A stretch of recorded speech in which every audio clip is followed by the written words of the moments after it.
Passionate Living with Kat Miller is brought to you by Healthy Communities 2030. For more information, go to creatinghealthycommunities.org.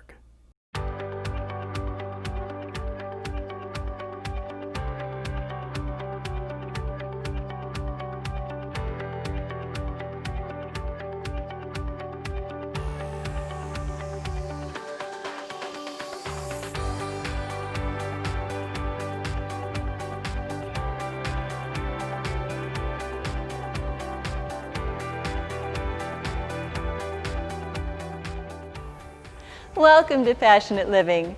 This week we'll be talking to one of my favorite authors, James Redfield, who wrote the transformative bestseller Celestine Prophecy, along with a number of other wonderful books. This was such a popular segment from our first show that we thought we'd replay it for those who didn't get to see it.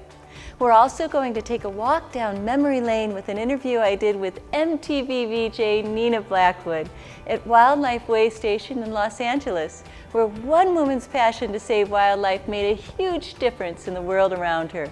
But first, I'll meet Lucy Connery at the beautiful Glen Falls Park. Lucy's the Executive Director of Healthy Communities 2030, and she's going to share some simple actions that you can add to your daily rhythm that will help you to keep strong and healthy.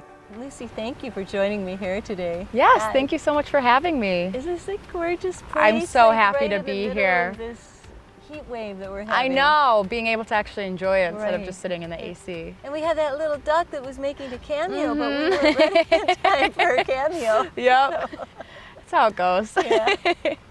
Tell me a little bit about Healthy Communities 2030. Yeah, so we launched Healthy Communities 2030 in the midst of the COVID epidemic and also the announcement of the Robert Wood Johnson Foundation's 10th annual county health rankings. We felt like it was really just a cultural tipping point where as a community, as a culture, we're known for our poor health when we should be known for our beautiful areas of where we can practice good health and take care of ourselves. So Healthy Communities 2030 is our response to this tipping point, and we're really just trying to address our community health and our quality of life, because in order to be happy in your life and have a great quality of life, your personal health needs to come first and the health of our community. Right. So that's really what we do. So where do we rank in Erie County in New York State?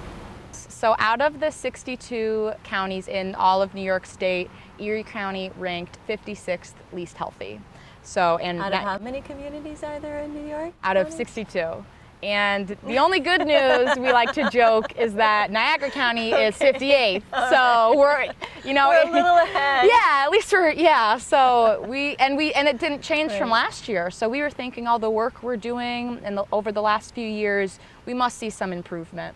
But nothing has changed. And so that really, I think, everything that's been going on with the COVID epidemic and just with everything in our society, it just said, like, we need to make a community change. We need to Right. unite as a community to push forward our community health as a region. I love that. Mm-hmm. Now, what do you do to help educate the community? What are some of the things that Mm-hmm. Healthy Communities 2030 does?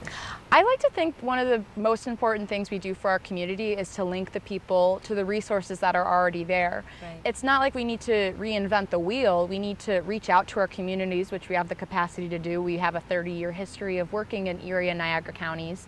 So we just want to engage with these communities again and continue to connect them with the resources that are already there. So we highlight a lot of local resources in our summer wellness kits, which are some materials we make up, and we just partner with other organizations because, again, it's better if we do things together instead of redoing the same thing over and over again and putting a different spin on it. All of those great resources are out there.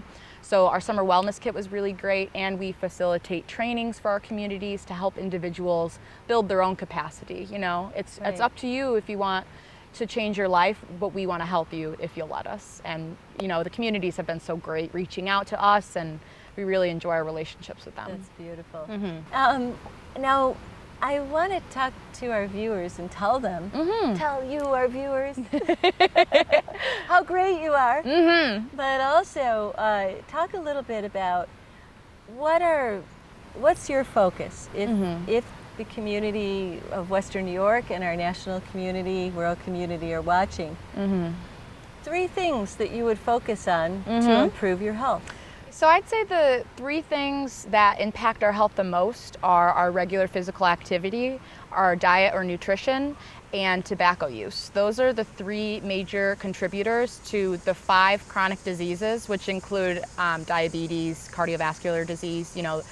These 5 conditions contribute to 50% of all premature and, for the most part, preventable diseases and death. So those are the biggest things that we focus on, and those are 3 things in addition to mental health that we find the most important, because now more than ever, I think our mental health is the most important.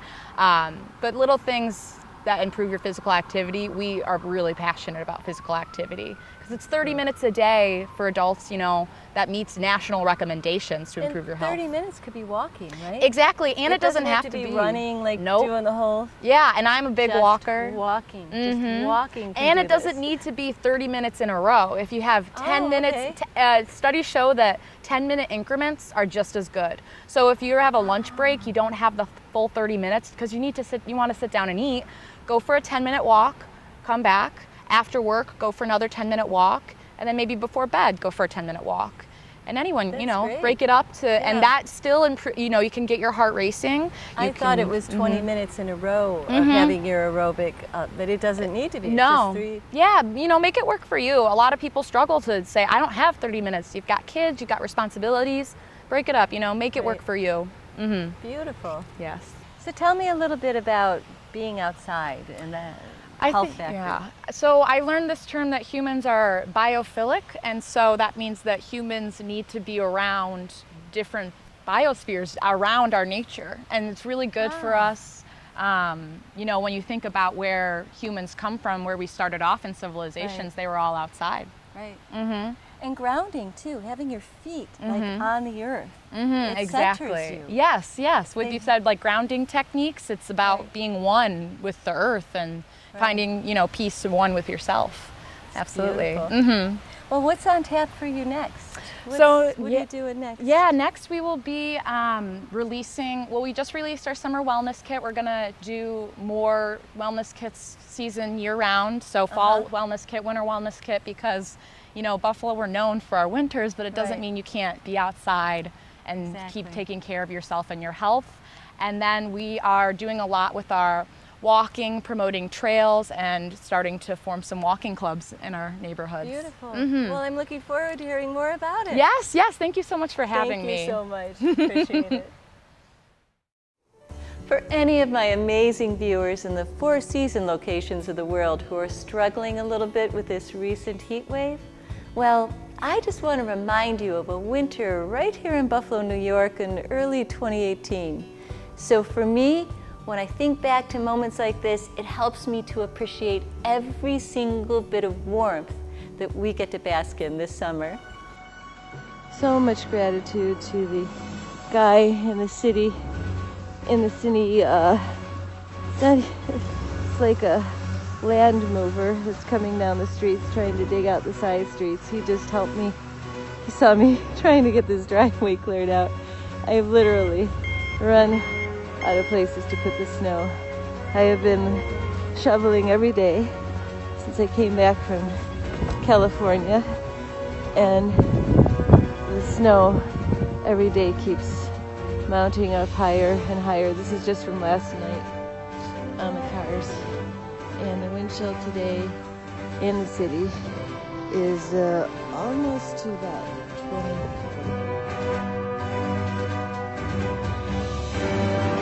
20. Stay tuned for our featured guest this week, best-selling author of Celestine Prophecy, James Redfield.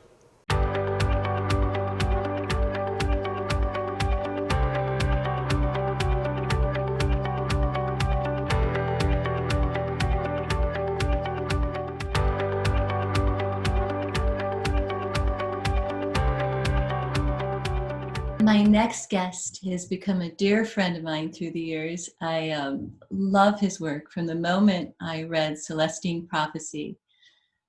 a few years ago now. It just touched my heart so deeply. It resonated at such a powerful level. And I have so many friends in my community that say the exact same thing, that it just touched their hearts so deeply. And for a lot of people, put them on their path of spirituality in the beginning. And I would love to introduce you now to James Redfield. James, where are you at today? You're in Alabama. I am in Alabama. I am. Yeah, it's not locked down, but I'm in seclusion. Let's say. Just a little backstory on Celestine Prophecy. You know, I was a psychotherapist and working with challenged teenagers, which was a great laboratory to look at human growth, and that's what I was interested in, and also interested in spirituality. Right. Which is very interesting because everybody has an opinion about it. And but the first book was really about how to experience and what happens when we do find the higher experiences of spirituality. And there's actually quite a lot of science study about that, what these experiences are. Every religion highlights a certain aspect, but from a psychological point of view, from just a everyday person point of view, I think we're pretty clear about what the basic experiences of spirituality are. It's not just whether you believe or not. That's just a mental question. It's whether you experience the evidence for belief. And that is the one that I highlighted that was most popular in the first novel, is the experience of synchronicity, which means the experience of meaningful coincidences, these chance events, so-called chance events that we know that bring us, the job of our dreams or the love of our dreams, or that all the breakthrough moments in life, if someone had been late to that crossroads, would it have happened the same way? So there's a kind of hand of fate, the kind of divine hand that can be experienced. I had been trying to reach you about something, and you had just called me back. And just at that moment, I think it came up that Tim McGraw said his favorite book is Celestine Prophecy. Just at the moment you were calling me, it just always fits. It's true. Those little synchronicities, those little moments where it's an affirmation. It's interesting that, we can talk about the experience of having these mysterious coincidences in life and how we can actually intend and kind of prayerfully intend to have more of those, and get those really coming in and around the dreams that we want to manifest in our lives.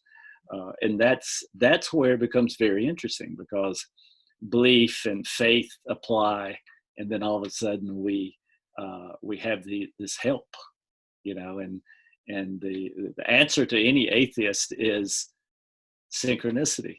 Because if we get this help, these mysterious coincidences that open a door, that give us information to solve a problem at just the right moment, if those are real, then of course we live in a spiritual world. James, I just want to ask you a question about everything that's going on in the world now. Obviously, so many of us have been on a lockdown, so to speak. It's a time of going within, going in our houses and really unplugging a lot from the day to day. Do you have any thoughts about that? Everybody's on the internet more. Everybody's reaching out to their friends. Everybody's having to be virtual with in this world where we're suddenly our freedom of movement is restricted. So, and all of a sudden, I believe that we have this experience of being alone with ourselves so much, and being centered in ourselves is really conducive to asking the large questions, and especially when the issue is a pandemic. It's the large questions. Well, what is life really about? Have I paid enough attention to spirituality? Is there a secret to have how to have a happier life. Life is more fulfilling. That's what I've put in my 4 novels now. Is yes, we don't have to just wait for the end. Now, I have a question. If you could tell anybody listening who is out there, who is thinking about a life bigger than what they have now, something, maybe they're working at a job where they're not as happy. Maybe they're in a place where they just feel like they need a change. But it's harder for people, I think, to make that change than it is to stay with something they're comfortable with, even if they're not happy there. And if you could say one thing to inspire someone to step through that fear or to help them through that fear onto their path, what would you say? What would you suggest? Well, I think that what we have to do is really ask for an answer to that question. How much more is there? Is there more? And of course, that's the old adage that crosses every religion. It's always, if you knock on the door, you'll get an answer. If you sincerely knock on the door, you'll get an answer. And what happens is that so very often we're alone around a problem. We're alone about a relationship breakup. We're alone at the moment we really start to ask the higher questions, or we're locked down. But what happens is we center within ourselves, and that makes it easier to listen. And what we hear are little intuitive urgings, I think. And so it's an urging for something that we should do in order to answer that question. Now, sometimes it's research, sometimes it's calling an old friend, sometimes it's the memory of an authority figure in our lives that we can contact. We can explore, religious help around us. But what happens is, if we ask, we start to get these mysterious answers. And you have to, I think the key thing is patience. Yeah, patience here. Wait on it. Have some faith that you'll get some higher guidance. And that's essentially what happens in the experience of spirituality, is that we tune into our intuitive intelligence. So we begin to allow ourselves to be guided, and then there's more synchronicity, more help, more opportunities, and you step into a kind of spiritual journey. And that's when it really gets fun. Now, James, I want to thank you so much for being here today, for being on the show, for bringing us that beautiful wisdom of yours to help us through this time. And I just really appreciate it. I want to just ask you one last question. What is it that you're working on now? What's in the mix? What are you doing? You're always doing something. Right. You're always up to something. Since we're all, doing everything virtual, we're on our website, celestinevision.com. Okay. We're crafting and building out an internet community based on the insights of the Celestine Prophecy books. So it's a learning community where we'll have, it's set up a lot like Facebook, where you choose your friends and you follow discussions in numerous categories about growth, about dealing with relationships, all the problems, dealing with this lockdown, dealing with, what's your dream. Oh, thank you so very, very much. Well, that was fun. It was fun. That was a lot of fun. Thank you. Yeah, it's nice having you be the one to interview. That's I know. It's a nice change.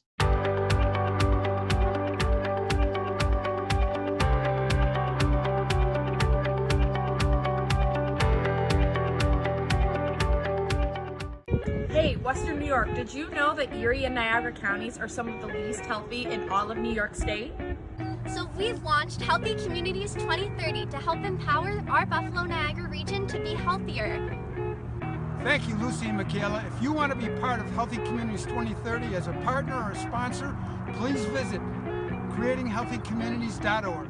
Healthy Communities 2030. Give us a call, 716-851-4052.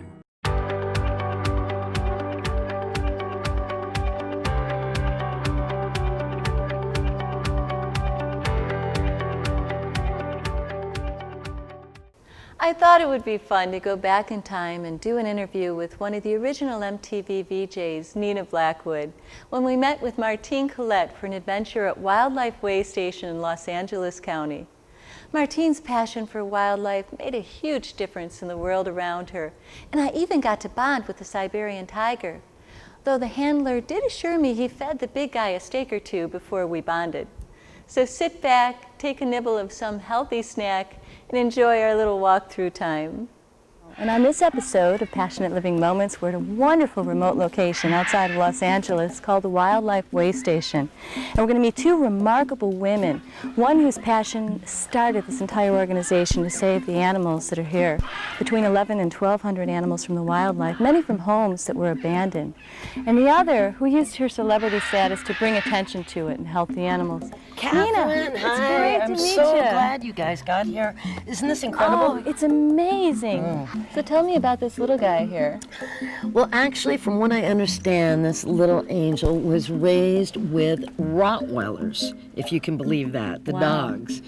And he's in here with the llamas to socialize him more with animals more like him rather than being a around Rottweiler, yeah. And he doesn't have a name, but we were talking about, how about Cujo? I think that would be a great name for this little guy. Rottweilers.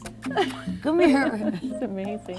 Come on, Angel. There you go. Kind of like putting entertainment lawyers in with nuns. Oh, that's called. Oh.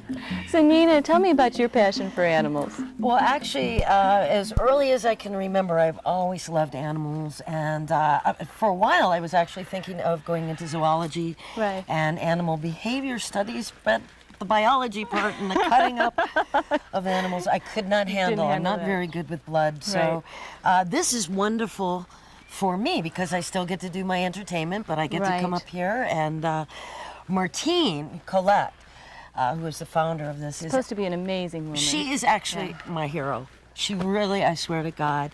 And there she is right there, Martine, Catherine. How lovely to meet you, and welcome, Catherine. Thank you. And yes, I know, I have to give you a hug. Come on in, let me introduce you to some. Drifter is part of our educational program.